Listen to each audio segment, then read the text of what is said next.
অৱশেষত আজি গৃহভূমিলৈ অনা হ'ল অসমৰ বীৰ শ্বহীদ মনেশ্বৰ বসুমতাৰীৰ নশ্বৰতে ভাৰতীয় বায়ুসেনাৰ এখন বিশেষ বিমানযোগে বৰঝাৰ বিমানবন্দৰলৈ অনা হ'ল শ্বহীদ মনেশ্বৰ বসুমতাৰীৰ নিথৰ দেহটো।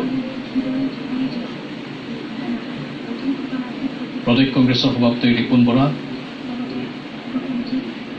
এনেধৰণে বৰঝাৰ বিমানবন্দৰত শ্বহীদ বসুমতাৰীলৈ জনোৱা হৈছে গভীৰ শ্ৰদ্ধাঞ্জলি।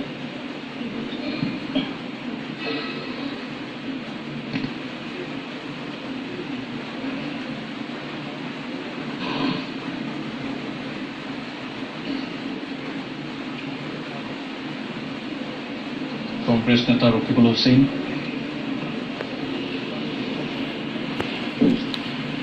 দুটা সন্তানৰ পিতৃ মনেশ্বৰ বসুমতাৰীৰ মৃত্যুত এতিয়া গভীৰ শোকৰ চাপৰিছে সমগ্ৰ ৰাজ্যজুৰি।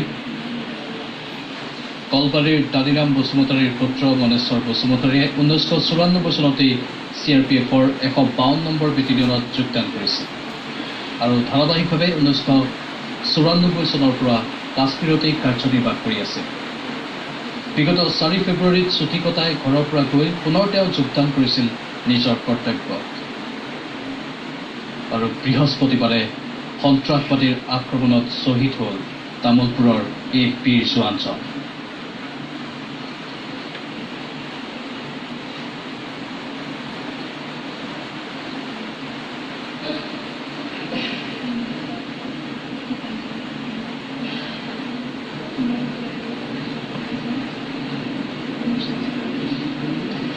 ৰাজ্যৰ আৰক্ষী সঞ্চালক প্ৰধান কুলধৰ শইকীয়া তেওঁ অন্তিম শ্ৰদ্ধাঞ্জলি জ্ঞাপন কৰিছে।